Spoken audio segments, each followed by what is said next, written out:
കോഴിക്കോട് പാളയത്തെ ബിജുവിനെ കൊല്ലാൻ ഉപയോഗിച്ച കത്തി പ്രതി ദീപകിന്റെ വീടിനരികിലെ കാടുമൂടിയ ഭാഗത്തു നിന്നും കണ്ടെത്തി. തെളിവെടുപ്പ് പൂർത്തിയാക്കി ദീപകിനെ തിരികെ കോടതിയിൽ ഹാജരാക്കി റിമാൻഡ് ചെയ്തു. കുട്ടിക്കാലത്ത് പാല് കൊടുത്ത് വളർത്തിയ ബിജുവിനെ ദീപക് കഴുത്തറുത്ത് കൊന്നത് ലഹരി ഉപയോഗം കണ്ടെത്തിയതിനാലാണെന്ന് ബിജുവിന്റെ സഹോദരി ബിന്ദു കേരള വിഷൻ ന്യൂസിനോട് പറഞ്ഞു. കോഴിക്കോട് നഗരത്തെ ഏറെ നടുക്കിയ ഒരു കൊലപാതകമായിരുന്നു പാളയത്ത് ബിജുവിൻ്റെ കൊലപാതകം. അതുമായി ബന്ധപ്പെട്ട് അടുത്ത ബന്ധുവായിട്ടുള്ള ദീപകിനെ പോലീസ് അറസ്റ്റ് ചെയ്യുകയും 3 ദിവസത്തെ കസ്റ്റഡിയിൽ പിന്നീട് വാങ്ങിക്കുകയും ചെയ്തിരുന്നു. റിമാൻഡിലായ ശേഷം ഇന്ന് പ്രതിയുമായുള്ള തെളിവെടുപ്പ് പോലീസ് പൂർത്തീകരിച്ചു. അതിനിടെയാണ് ഈ ബിജുവിനെ കൊല്ലാൻ ഉപയോഗിച്ച കത്തി ഇന്ന് കണ്ടെടുത്തത്. ദീപക്കുമായി നടത്തിയ തെളിവെടുപ്പിൽ ദീപകിൻ്റെ വീട്ടിന് പിറകിലുള്ള വശത്ത് അവിടെ കാട് കയറിയ ഭാഗത്ത് അത് കളഞ്ഞ നിലയിലായിരുന്നു കണ്ടെത്തിയത്. ഈ ദീപകിന്റെ വീട്ടിൽ നിന്നും കാണാതെ പോയ കത്തി ആണ് ഇത് എന്ന് നേരത്തെ മൊഴിയുണ്ടായിരുന്നു. ആ കത്തി തന്നെയാണ് ഇത് എന്ന് പോലീസ് സ്ഥിരീകരിച്ചിട്ടുണ്ട്. ഇനി ഇതിപ്പോൾ ഫോറൻസിക് പരിശോധനയ്ക്കായി നൽകുന്നുണ്ട്. തെളിവെടുപ്പ് പൂർത്തിയാക്കിയതിനു ശേഷം പ്രതി ദീപകിനെ തിരിച്ച് കോടതിയിൽ ഹാജരാക്കുകയും ചെയ്തിട്ടുണ്ട്. ഈ ബിജുവിൻ്റെ കൊലപാതകം കുടുംബത്തെ സംബന്ധിച്ച് വലിയൊരു വേദനയാണ് ഉണ്ടാക്കിയിട്ടുള്ളത്. ഇപ്പോൾ ബിജുവിൻ്റെ സഹോദരി ബിന്ദു ഉണ്ട്. എങ്ങനെയാണ് അന്ന് ആ ഒരു സംഭവം? വല്ലാത്തൊരു വേദനയാണ്. വല്ലാത്തൊരു വേദന തന്നെയായിരുന്നു. അവനാണ് ഇപ്പം ഞങ്ങളുടെ വീട്ടിലെല്ലാത്തിനും ഉള്ളത്. ഒരാളാണ് ഇപ്പോൾ പോയി ഇട്ടുള്ളത്. അതിപ്പോൾ ഒരു പുറത്തുനിന്നുള്ള ഒരാൾ ചെയ്തിട്ടുണ്ടെങ്കിൽ നമുക്ക് പറയാൻ എന്തെങ്കിലും, ഇത് കൂടെ നിന്ന് ചതിക്കുക എന്ന് പറയില്ലേ, അതാണിപ്പോൾ സംഭവം.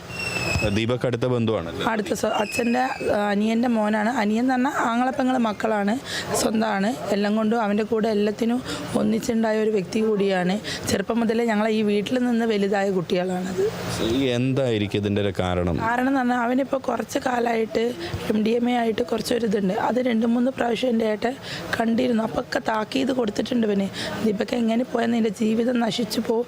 ഇവനെന്നല്ല ഏതൊരു കുട്ടികളും വിടക്കാവുകയാണെങ്കിലും എൻ്റെ ഏട്ടൻ അതിൻ്റെ കൂടെ നിന്നിട്ട് പറഞ്ഞു കൊടുക്കുന്ന ആളായിരുന്നു.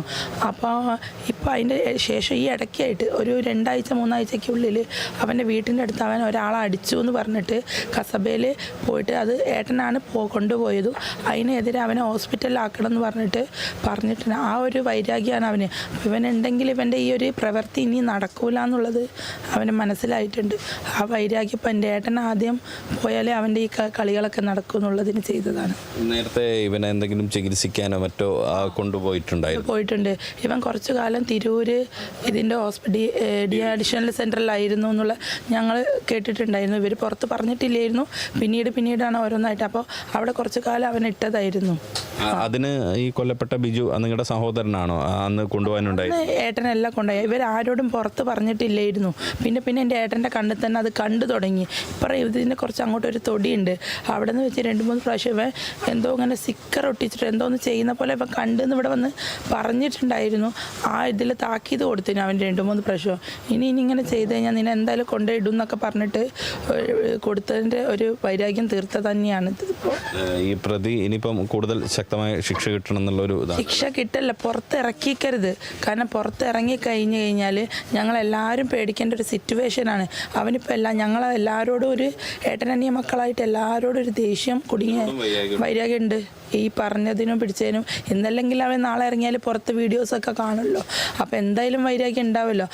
അതല്ലേ, അതൊക്കെ പോട്ടെ, പിന്നത്തെ കാര്യം. എൻ്റെ ഏട്ടൻ എങ്ങനെ ഇഞ്ചിഞ്ചായി കൊന്നിട്ടുണ്ടോ അതിന് തക്കതായ ശിക്ഷ വേണം. അവനെ തൂക്കിക്കൊല്ലാൻ വരെ വിധിക്കണം എന്നാണ് ഞങ്ങളുടെ അഭിപ്രായം. ജാമ്യത്തിൽ ഒരു കാരണവശാലും അവനെ പുറത്ത് വിട്ടാൽ നിങ്ങൾക്ക് ഈ ക്യാമറയിൽ നോക്കി നടക്കണ്ട. കാരണം എത്ര ആളെ കൊല്ലുക എന്നുള്ളത് ഒരിക്കലും അവന് എന്താ പറയുക, ഒരു ക്രൂര മൈൻഡാണ് അവന്. ഒന്നും അലിവില്ല തീരെ. അങ്ങനെയാണെങ്കിൽ ഏട്ടൻ പാലും എടുത്ത് വളർത്തിയ കുട്ടിയാണ് അവൻ എന്ന് പറയുന്നത്. അവന് ഈ കുത്തുമ്മ പോലും തീരെ ഒരു ഇതില്ലാത്തവന് പിന്നെ ഞങ്ങളെ ചെയ്യാൻ ഒരു തിരി പോലും ഇതുണ്ടാവില്ല, മടിക്കൂല. എവിടെ പോകുമ്പോഴും അവനെ കൊണ്ടുപോകൂ. ഈ റൂമിൽ 2 കൂടി കിടന്നുറങ്ങി കഥകൾ പറയും, ഭക്ഷണം വാങ്ങിക്കൊടുക്കും. എൻ്റെ ഏട്ടൻ എല്ലാം ചെയ്യുന്ന ഒരു കുട്ടിയാണ്. അവന് ഏറ്റവും ഇഷ്ടമുള്ള ഒരു കുട്ടിയാണ്. പുറത്താണെങ്കിൽ അവൻ്റെ ഏട്ടനോട് അങ്ങനെ ഇല്ലെങ്കിൽ ഇവനോട് ഭയങ്കര കാര്യമുള്ള ഒരു കുട്ടിയാണ്. ആ കുട്ടിയാണ് ഇപ്പോൾ കൊന്നിരിക്കുന്നത്. അതാ പറഞ്ഞ, പുറത്തുള്ളവരാണെങ്കിൽ ഞങ്ങൾക്ക് ഇത്ര ഒരു ഇത് എന്തോ ഒരു വൈരാഗ്യത്തിന് ചെയ്തതാണെന്ന് ഞങ്ങൾ വിചാരിക്കും. ഇത് കൂടെ നിന്ന് കൈത്തിറക്കാന്ന് പറഞ്ഞ പോലെ കൈത്തന്നെ അറുത്തത് കൂടെ നിന്നിട്ട്. വലിയ വേദനയാണ് ആ കുടുംബത്തെ സംബന്ധിച്ച് ഉണ്ടായിരിക്കുന്നത്. കാരണം ഇവർ സഹോദരി ബിന്ദു പറയുന്നതും അത് തന്നെയാണ്. കാരണം കൂടെ നിന്ന് ഒരുപക്ഷെ പാല് കൊടുത്ത് വളർത്തിയ ഒരു ആളായിരുന്നു ഈ ദീപകിനെ ചെറുപ്പത്തിൽ വളർത്തിയ ആളായിരുന്നു ബിജു എന്ന് പറയുന്നത്. ആ ബിജുവിനെയാണ് ഇങ്ങനെ ക്രൂരമായി കൊലപ്പെടുത്തിയിരിക്കുന്നത് എന്നൊരു വേദനയുണ്ട്. ഒരുമിച്ചുള്ള ചിത്രമാണ് ഇത് രണ്ട് പേരും. കാരണം കൊല്ലപ്പെട്ട ബിജുവും കൊല നടത്തിയ ദീപക്കും ഒരുമിച്ചുള്ള ആ ചിത്രം. അങ്ങനെ ഒരുമിച്ച് നടന്ന ആളെയാണ് കൊലപ്പെടുത്തിയിരിക്കുന്നത്. അങ്ങനെ ഒരു വലിയൊരു വേദന ഈ കുടുംബത്തെ സംബന്ധിച്ച് നിലനിൽക്കുന്നു. ഇപ്പോൾ പ്രതിയെ തിരിച്ച് കോടതിയിൽ ഹാജരാക്കി റിമാൻഡ് ചെയ്യാനുള്ള നടപടികൾ സ്വീകരിച്ചിട്ടുണ്ട്. റിഷാദ് ടേക്കിക്കൊപ്പം Riyaz KMR, Kerala vision news, Kozhikode.